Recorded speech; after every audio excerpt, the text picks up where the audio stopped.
नमस्कार, माझं नाव doctor Deepak Prakash Pathak. I am practicing as consulting physician in Dhayari since 12 years.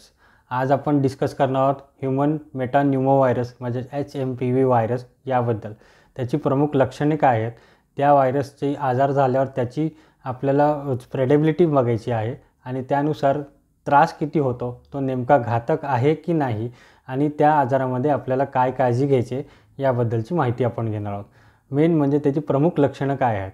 प्रमुख लक्षणांमध्ये ताप येणे, सर्दी, शिंका, खोकला, दम लागणे किंवा चालताना वगैरे आपल्याला खोकला आला किंवा दम लागतो, हातापायांवरती रॅश येतात, ही प्रमुख लक्षणे आहेत. अजून इतर काही लक्षणे आहेत, त्यापेक्षा ही प्रमुख लक्षणे आपल्याला लगेच आढळून येतात. आणि यामध्ये आपल्याला जो काही आजार आहे तो आपल्या फुफ्फुसांवरती होतो, म्हणजे फुफ्फुस यंत्रणेवरती तो आघात करतो.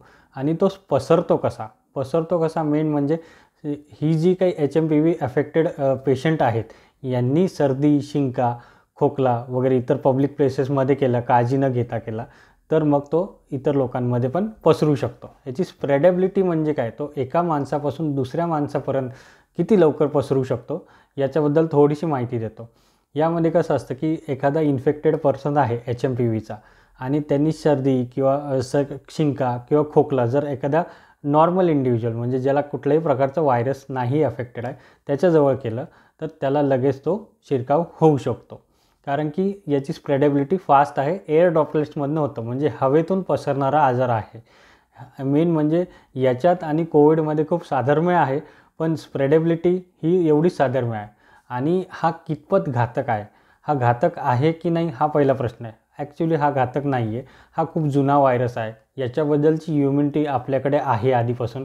आणि हा जर व्हायरस कोणालाही झाला असेल जवळच्या लोकांना वगैरे तर घाबरण्याची काही गरज नसते. 3 ते 5 दिवसात तो बरा होतो. त्याच्या ट्रीटमेंटमध्ये पण फारसं असं काही नाही आहे. प्रत्येकाच्या लक्षणांनुसार, त्याच्या आजाराच्या बळानुसार, त्याच्या रुग्णबळानुसार आपल्याला ट्रीटमेंट द्यावी लागते. मेन म्हणजे मॉर्टेलिटी रेट, जसं आपण कोविड आणि HMPV जर कंपॅरिझन केलं तर कोविडमध्ये स्प्रेडेबिलिटी पण जास्त होती आणि मॉर्टेलिटी रेट पण जास्त होता. मॉर्टेलिटी रेट म्हणजे काय काय, एखादा व्हायरस आपल्याला झाला तर तो किती फटल होऊन आणि लवकर आपल्याला मृत्यू होऊ शकतो असं असतं, तर कोविडची जास्त होती. आणि याची मॉर्टेलिटी रेट जी आहे HMPV व्हायरसची ती खूप कमी आहे. म्हणजे इवन इफ जरी तो स्प्रेड झाला आणि आपल्याला झाला तर त्याची मॉर्टेलिटी रेट किंवा त्याच्यापासून होणारा जो मृत्यूचं प्रमाण आहे ते खूप कमी असतं. आणि सगळ्यात जास्त धोका म्हणजे एक स्पेसिफिक एज ग्रुप असतो, इम्युनो कॉम्प्रोमाइज एज ग्रुप, म्हणजे ज्यांना खूप गंभीर आजार आहेत, BP, डायबिटीज वगैरे हेवी आहेत, कंट्रोलमध्ये नाही आहेत, किंवा कॅन्सर वगैरे, किंवा वयोवृद्ध लोक, किंवा अगदी लहान मुलांमध्ये ज्यांच्यामध्ये इम्युनिटी अजून डेव्हलप झालेली नसते, अशा लोकांना थोडंसं काळजी घ्यायची गरज असते. त्यांना आपण वाटलंच, जास्त त्रास वाटलाच हॉस्पिटलाइज पण करू शकता, पण मॉर्टेलिटी रेटमध्ये ते तसंही कमी येतं, म्हणून काळजीचं काही कारण नाही आहे. आणि या आजारामध्ये मुख्य काळजी काय घ्यायची आहे, काळजी in the sense respiratory discipline. माझ्या आधीच्याही व्हिडिओजमध्ये किंवा ॲलर्जिक रायनायटिसच्या व्हिडिओजमध्ये मी रिस्पायरेटरी डिसिप्लिन सांगितलं आहे. त्यामध्ये काय असतं की जेव्हा तुम्ही नॉर्मल सर्दी खोकला असो किंवा कुठलंही असो, त्यामध्ये तुम्ही जरी रस्त्यावर असाल, पब्लिक प्लेसमध्ये असाल, तेव्हा सर्दी, शिंका जी असतात, खोकला वगैरे असतो, तेव्हा मास्क वापरायचा असतो किंवा तोंडावरती हात ठेवायचा असतो किंवा आपण कोपऱ्यामध्ये शिंकून घ्यायचं असतं की ते इतरांपर्यंत पसरणार नाही. आणि जरी इन केस आपण सर्दी, शिंका असे काही ॲलर्जिक पद्धती असतील तर आपल्या डॉक्टरांना लगेच कन्सल्ट करायचं. सॅनिटायझर्स वापरायचे की ज्यामुळे आपल्यामुळे हा व्हायरस दुसऱ्या कोणाला होणार नाही. आणि इन केस जरी आपल्याला इन्फेक्शनची लक्षणे काही दिसली तर आपल्या डॉक्टरांशी लवकरात लवकर कन्सल्ट करून आपण त्याची ट्रीटमेंट घेतली पाहिजे. HMPV व्हायरसला घाबरण्यासारखं काहीच नाही आहे आणि त्याची सिम्प्टमॅटिक ट्रीटमेंट आहे. त्याच्यासाठी लस आहे का, नाही आहे, लस अजून तशी काही नाही आहे.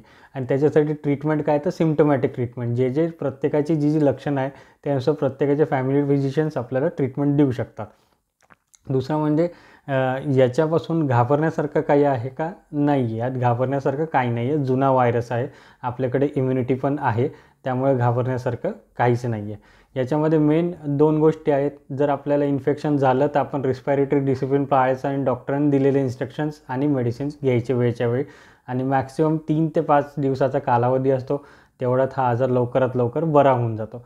त्यामुळे काळजी घेण्यासारखं त्यात आहे, फक्त आपल्याला स्प्रेड होणार नाही याची काळजी घ्यायची. आणि शेवट याच्यामध्ये काही वॅक्सिन वगैरे आहे का, नाही आहे. मेन याची टेस्टिंग कशी होती, जशी आपली कोविडची RT-PCR टेस्टिंग झाली होती त्याचप्रमाणे याचं पण RT-PCR टेस्टिंगनुसारच कळतं. त्यामुळे अगदीच काही वाटलं तर तुम्ही मला डायरेक्ट कॉन्टॅक्ट करून या आजाराबद्दलची जास्त माहिती घेऊ शकता. Thank you for listening. आणि काही वाटलं तर माझं नाव नंबर शेअर करायचा आहे, यामध्ये मला कॉन्टॅक्ट करू शकता. थँक्यू.